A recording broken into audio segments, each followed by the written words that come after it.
Yechi Hamelech. And today's sponsor for the shir is Shmulik Eagle. May Hashem bless him and give him everything he needs. Begashmis v'ruchnius, the Gula Mitzvah Vashlema, right away, mamash now. We got 5 pies and ice cream over here. Beautiful. I forgot to bring water because I was in such a hurry, but we'll make up for the water.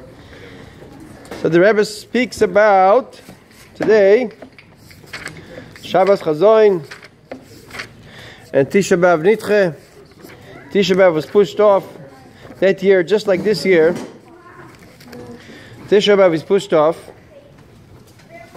It's brought down that during the Chodesh of Av, it's the most opportune time from the whole year for Mashiach to come.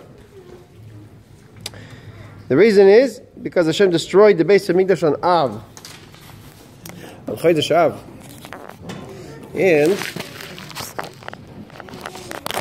therefore, Baruch Hashem, what's going on? Trying to stand this phone. There we go. Almost got it. Well, we're gonna have this and that, and we're gonna maybe make it. The sharp bar is coming soon, guys. Don't eat any milkshakes. Alright, so the Rebbe says, from Chodesh Av itself, the most auspicious time for Mashiach to come is Tisha B'Av. So, the Midrash goes like this, that Hashem promised Av, I'm only destroying Beis Hamikdash on your month because I'm going to build it on your month.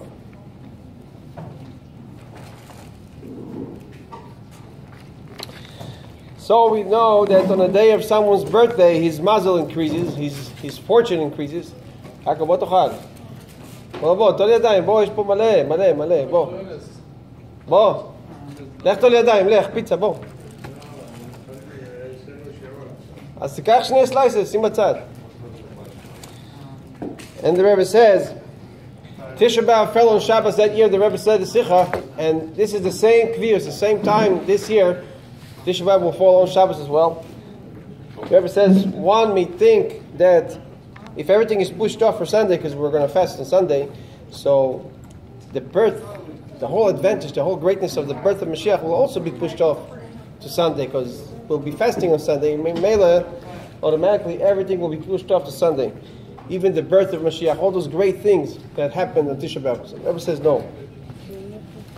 On Shabbos, when Tisha B'Av falls on Shabbos, only the negative aspects, only the negative aspects of the day are pushed off to Sunday. And all the positive, the birth of Mashiach,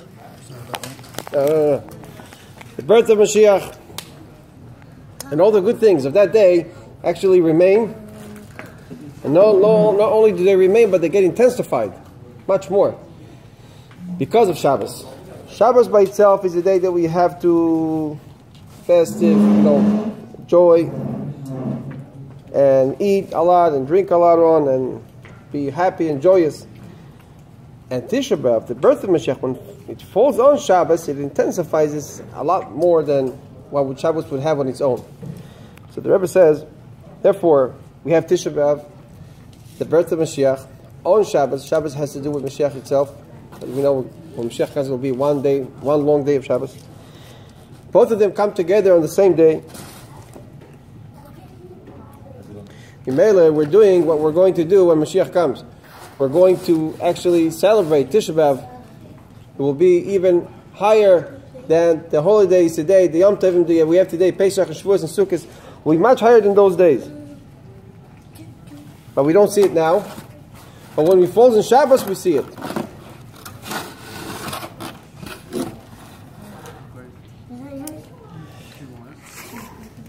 Ever goes on to say that this Sikha was said on Shabbos. There's parts to it that were not said on Shabbos. It's joined together with other Sikhs the Rebbe said on Sunday and then Monday again. They joined the parts together. Could you take out one pizza? Come here.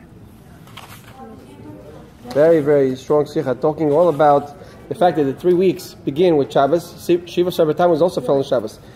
when Shiva Sarbatam was the fast day, also falls on Shabbos. We also pushed it off to Sunday, and the 3 weeks start, and then it also ends up on Shabbos. So the Rebbe says we see that it started with Shabbos. The 3 weeks that we call Paranusa. Paranusa means the bedtime. How do you say Paranusa? Paranus means tragic times. The 3 weeks are not so good, don't have a good connotation in Jewish history, are surrounded by Shabbos. They start with Shabbos. Shiva Sabbatam starts on Shabbos, and then Tisha B'Av also, the 3 weeks finish on Shabbos.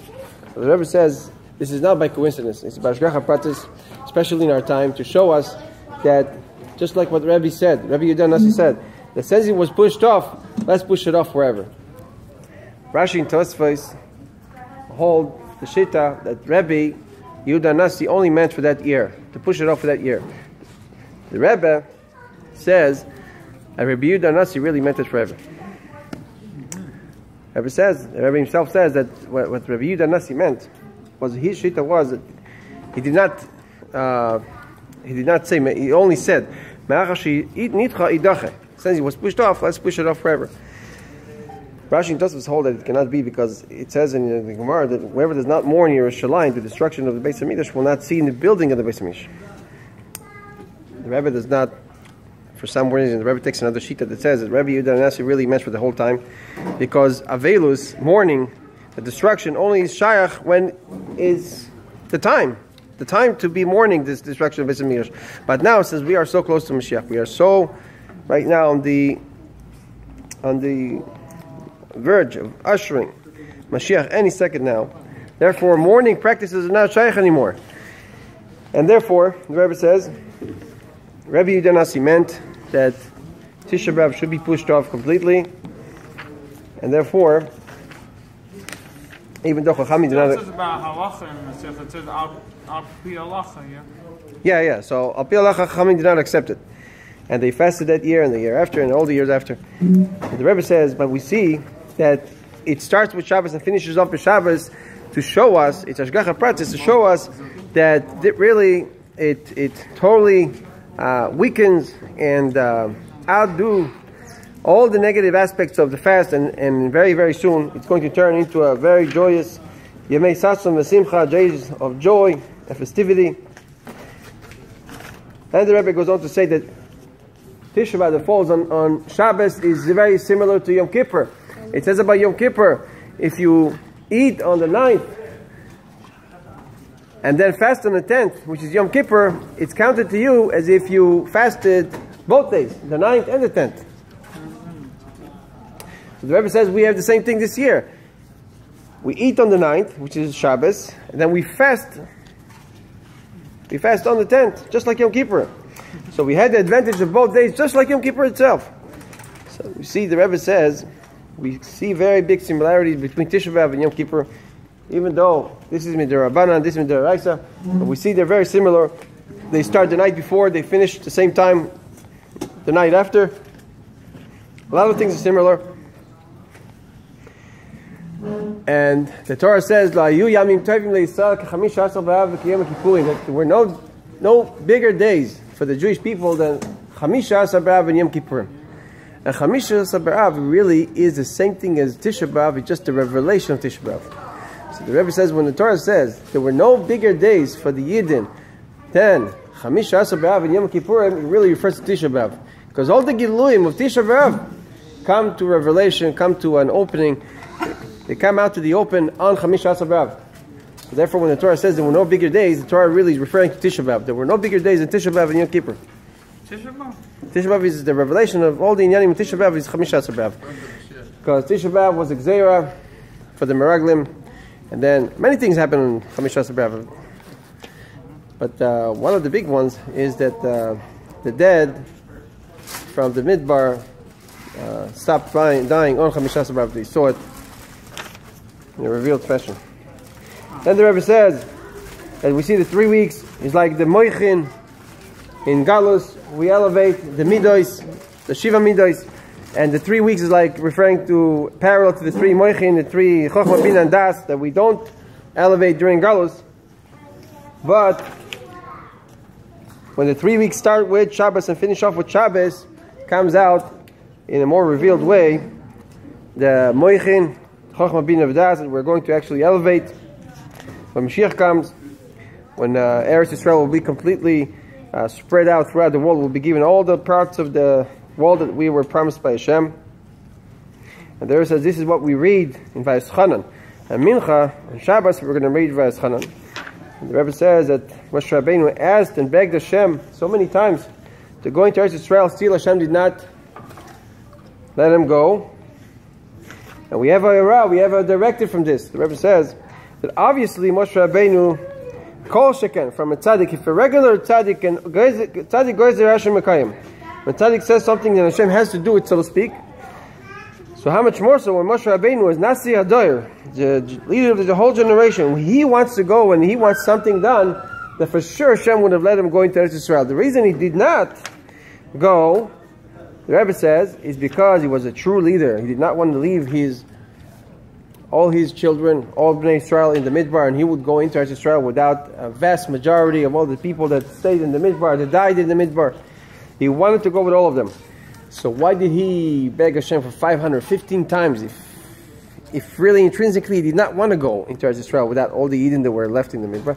The Rebbe says because he wanted to leave us a directive. What is the directive is that we have to beg, even though we see that we're not still there yet. When Mashiach is not here, we still have to beg for it over and over and over again. Like Moshe Rabbeinu, it did not suffice, and even though Hashem stopped him, it was not just 515 times. Even after Hashem told him, stop it, do not don't continue asking me anymore. He still continued. The Rebbe says, Safek Gadol, it's a big doubt that Moshe Rabbeinu stopped. He continued asking. Then the Rebbe speaks about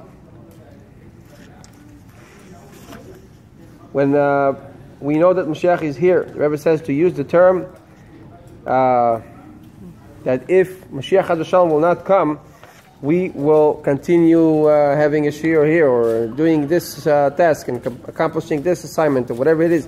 We have to continue. We have to start using the slogan, of saying, if Chas v'Shalom Mashiach is not here, that we will meet and do whatever we want to do, however we want to do it. But you have to start practicing to use the slogan, the saying that if Chas v'Shalom Mashiach delays and does not come. That's one of the directives the Rebbe is giving. What does that mean? The Rebbe says that since we are so sure that Mashiach is going to come in the Chodesh of Av, the month of Av, and the most auspicious time is... Huh? I will say that if Chas v'Shalom Mashiach don't come, you should still right. go on your avoid, but you don't say that every single time. No. Continue your avoid. Then the Rebbe says it's good to use this terminology to say that if Chas v'Shalom Mashiach will not come, we will meet or do whatever we plan to do. But it's good to use that slogan. Good to use that terminology. Good to use that. Otherwise, the Rebbe says that we should continue to do whatever we plan to do. Because a lot of people delay their plans, they avoid doing what they're doing. They're saying, anyways, why should I invest? Or why should I go into such a thing or such a business or whatever it is if Mashiach is going to come? So the Rebbe says these plans should not be delayed at all and should be continued as if Chas v'Shalom Mashiach is not coming, but as if. But in full force, and knowing that you're doing it despite the fact that Mashiach, you have 100% belief Mashiach is going to come that day, you still continue with all your plans as you planned before. And the Rebbe says a lot of people make the mistake to think, he's coming, why should I do whatever I plan to do?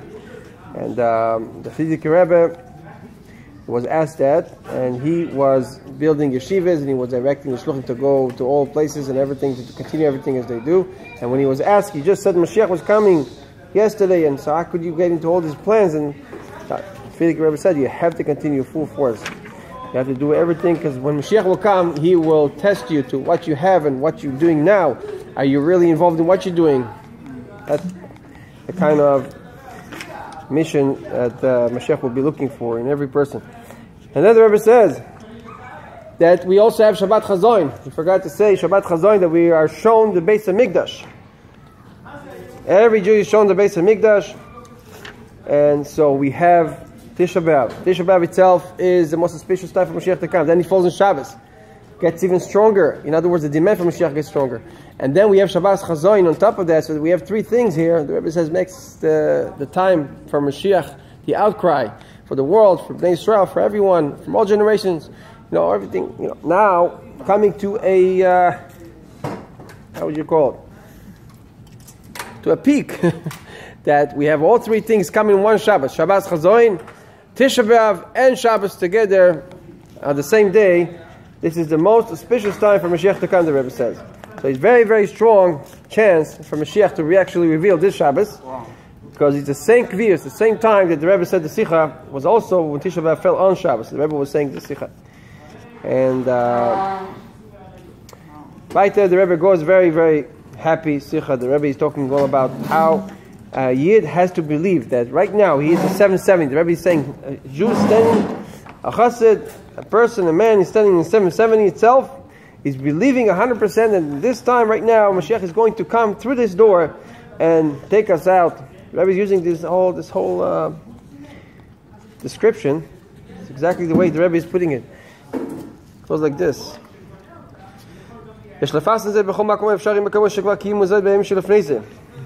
After this, the Rebbe is talking about making siyumim. And I didn't know this, but I thought a siyum is when you finish the Masechta. Let's say you finished it last year. So you can bring it over this year and you can finish it. I didn't know that. You have to finish it the day you're making the siyum. What? Isn't that? That's what a siyum means. That's what a siyum is, right? So I was thinking, I was under the impression that... Yeah, but he doesn't leave the last two words and then do the same. Yeah, but I was always thinking... Till this day, I never do this. So I asked someone. I said, "Listen, you already finished a few masechtas. Why don't you make a siyum?" So he goes, "I don't think you understand what a siyum is." I was like, "Oh, what do you mean?" He says, "Siyum is when you finish it that day. When you finish that day, that's a simcha that you finished it that day. Not that you finished 10 masechtas last year. So now you can bring any masechta you want. You can. That's what I always thought all throughout the years." Mendelssohn does 15 siyumim because the whole year he learns 15 masechtas and he leaves the last two lines. The whole year he finishes 15 masechtas? Wow. You push it. Wow, beautiful. That's the Talmud Chacham. 15 masechtas in 1 year. So he always left like the last. And in the 9 days he can do everything. Wow. How do you finish 15 masechtas? Woo! Amazing. So, anyway, so the Rebbe said, the Rebbe is begging over here to mamash participate in siyum masechtas now. Now I understand why it's hard to catch a siyum masechta. Who does siyum? It's like, no, because not... Obviously you have people who finish masechta, who can do it, but a lot of them don't come out. And for the majority of the public, the majority of the people, most people don't finish.